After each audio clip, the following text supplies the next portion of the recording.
Namastê. Então, vou ler esse sutra para vocês. Ele é o sutra número 33 do primeiro capítulo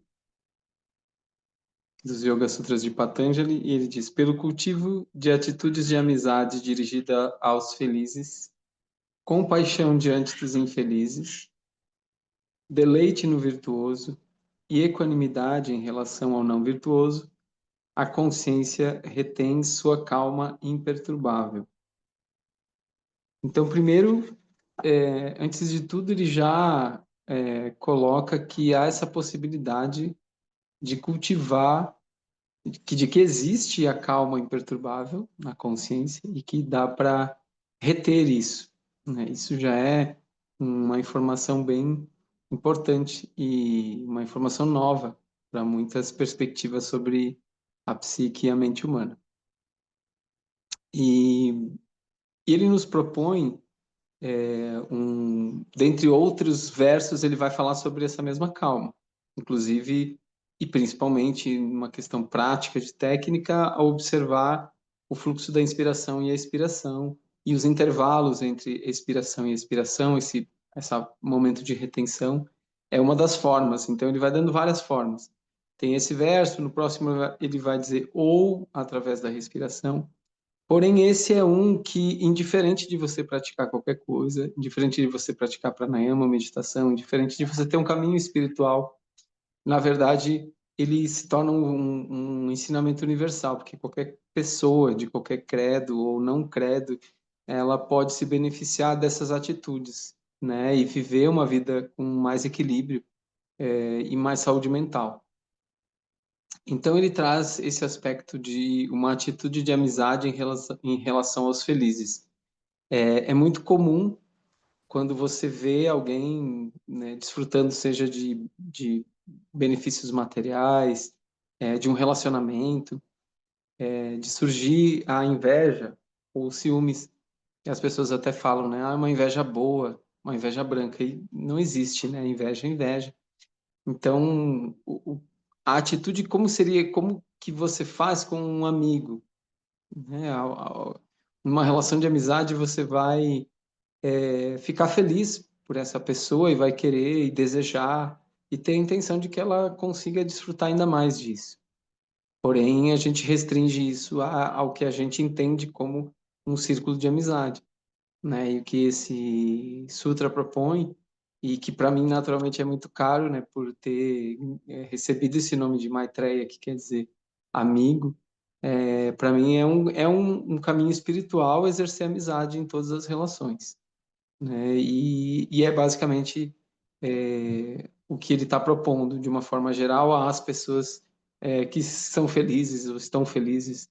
E esse verso tem esse aspecto onde a gente não vai botar numa caixinha a pessoa que ela é feliz o tempo todo, né? A mesma pessoa a gente pode identificar em todos esses aspectos, né? Em algum momento a gente pode observar uma pessoa num momento feliz, numa atitude feliz, e a gente cultivar essa atitude de amizade, e num outro momento essa mesma pessoa pode estar infeliz, e a gente ter a atitude de compaixão, né? Então, é importante isso da gente não estar alheio ao sofrimento.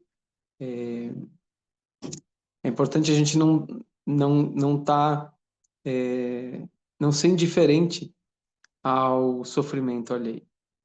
E muitas vezes as pessoas, principalmente de crença oriental ou mesmo do espiritismo, vai usar, por exemplo, um subterfúgio de dizer, ah, esse é o karma da pessoa.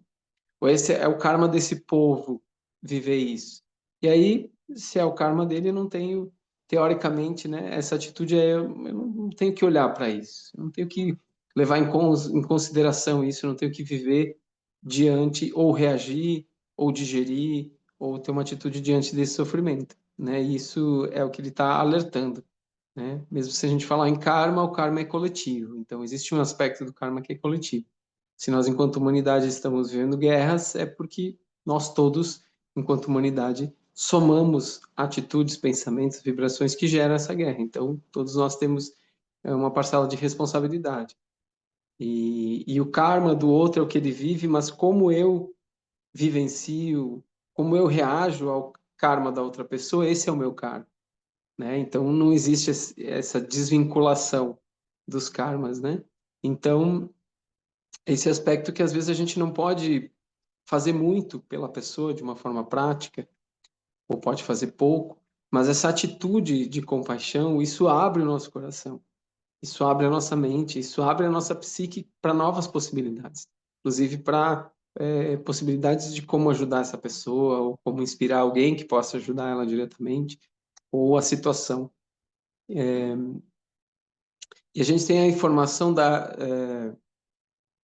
do deleite, né, no virtuoso, né? E a gente, essa habilidade, essa qualidade de se regozijar com uma pessoa que expressa virtudes.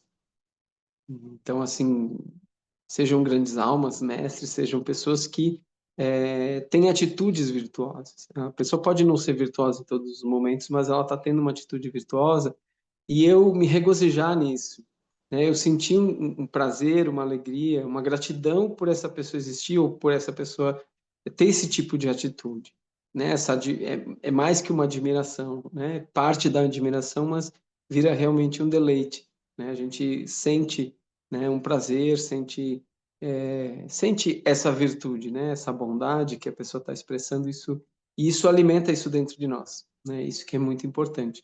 Assim como a equanimidade, nesse verso muitas vezes é traduzido essa parte como indiferença ao não virtuoso, ou indiferença a quem pode ser mal, ou algum adjetivo nesse sentido de atitudes negativas. E é uma tradução errônea, tanto literalmente quanto conceitualmente ela cria um grande problema. Porque justamente, como eu falei, a ideia não é ser indiferente ao mundo. É, nunca a atitude de um yogi vai ser de indiferença. Que indiferença é você não levar em consideração, né? Enquanto equanimidade uma qualidade muito profunda que a gente precisa é, exercitar muito, precisa muita prática para desenvolver ela, inclusive, e que é esse estado, para a gente entender, é como se eu recebesse uma crítica e um elogio e eu fosse reagir da mesma forma. A gente vê quanto isso é distante para o ego. Normalmente a gente se sente ferido por uma crítica, não se sente diminuído, né? E se sente enaltecido por um elogio. E a ideia é esse nível de centramento, de calma, onde eu consigo perceber, seja a crítica ou seja o elogio, eu consigo perceber o que tem de verdade ali, o que não tem, e não necessariamente a minha autoimagem, o meu senso e a minha felicidade interna depender disso, né? Eu ser manipulada, talvez, inclusive, pelo elogio, pela crítica. Então, esse estado em relação ao não virtuoso, em relação a alguém que tem uma atitude negativa, uma atitude desprovida de ética, desprovida de virtude, e é um exercício do não julgamento, né? Porque normalmente a gente vai julgar e classificar essa pessoa como tal coisa, e isso vai fazer com que eu reforce em mim esses aspectos que eu estou julgando na pessoa. E normalmente a gente faz isso, né? A gente projeta ou não aceita aspectos que a gente tem dentro de nós, mas que estão manifestos no outro, né? Esse espelhamento, e aí a gente tem uma reatividade. Então, quando eu critico, eu foco a minha atenção num ponto negativo, numa fraqueza da pessoa, eu estou fortalecendo em mim e fortalecendo na pessoa. Então, eu não estou ajudando essa pessoa a deixar de ser assim, a evoluir, a ser virtuosa, né? Eu estou ajudando ela a continuar sendo assim. E normalmente é o que a gente faz, né? Ah, o fulano, a pessoa é desse jeito, né? E alimenta-se então uma aversão ou até um ódio em relação à pessoa porque realmente ela faz mal ou ela tem ódio das pessoas. Só que isso só aumenta o problema, né? Se a pessoa tem ódio e ela é uma pessoa que tem um discurso de ódio e eu odeio ela, né? Eu estou aumentando o ódio no planeta, né? Em dois pontos, né? Na pessoa que já tem esse discurso e em mim. Então, a ideia é a gente conseguir desenvolver o amor incondicional, né? E conseguir olhar para essas pessoas sem o julgamento, aceitando nesse nível interno que a pessoa possa manifestar isso, e tendo esse nível de centramento, de ok, esse é o processo dele, e aí sim a gente pode dizer esse é o karma dele, né? E eu desejo que ele melhore, que ele desenvolva virtude, mas eu não vou reagir a esse com julgamento a isso, não vou reagir alimentando esse processo, essa falta de qualidade, essa qualidade negativa que a pessoa está expressando.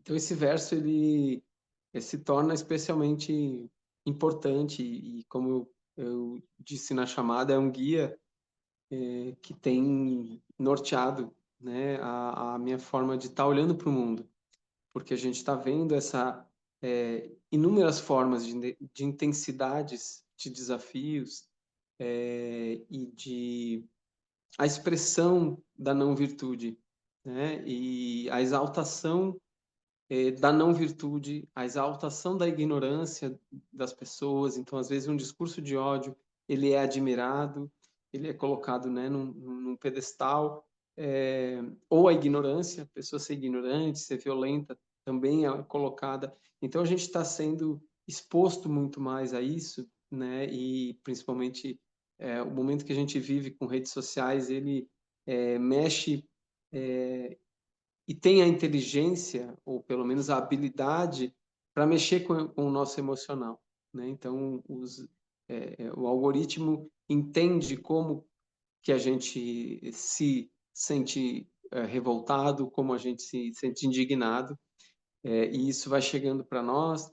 E, em termos de saúde mental, a gente está nessa situação de uma epidemia que ainda é branda, mas ela vai se intensificar por inúmeros, inúmeros problemas e desafios que a gente tem nesse meio digital, e não só no meio digital, né? O mundo, as guerras, tudo isso que está acontecendo exigem cada vez mais de nós equanimidade, e, e é uma questão que não tem a ver com necessariamente um caminho espiritual. Tem a ver com saúde mental. Você conseguir viver e talvez não viver baseado em remédios. Então, assim, não é comum, não é normal viver à base de remédio. Isso está normalizado, mas isso não deveria ser assim. Então, a gente precisa desse processo de amadurecimento psicológico, amadurecimento mental e emocional para estar bem nesse mundo onde tá bem nesse mundo onde a todo momento a gente vê o lado bom e o lado ruim sendo exposto e sendo intensificado, né? A gente tem esse aumento, essa polarização, esse aumento e essa manifestação cada vez mais clara, crua e intensa da bondade e ao mesmo tempo da maldade. Então a gente precisa desse centro, desse estado de equanimidade para trilhar esse caminho com calma e com saúde. E estendo o convite para o curso sobre os Yoga Sutras, onde a gente vai introduzir esse texto clássico do yoga, entendendo os principais temas que são abordados, como isso se relaciona com as técnicas tanto do Kriya Yoga avançadas quanto técnicas abertas de yoga que a gente já tem disponível em livros, em vídeos, e vão ser aulas ao vivo, e ao mesmo tempo você pode acessar a gravação, se você não puder estar ao vivo, e também aulas gravadas da parte das técnicas que você vai poder praticar durante a semana, entre uma aula e outra, ter esse suporte para que seja realmente um processo transformador na sua rotina, e que você não tenha só uma prática durante a aula, que a gente tem meditação normalmente, mas que você tenha uma aula gravada com asanas, com pranayamas, respirações, com outras meditações para esse suporte do dia a dia, da sua semana, e isso ser complementado a cada semana com as aulas onde eu vou aprofundar nos ensinamentos dos versos do Yoga Sutras. Então, se você sentiu esse chamado, vai ser uma alegria a gente estar junto.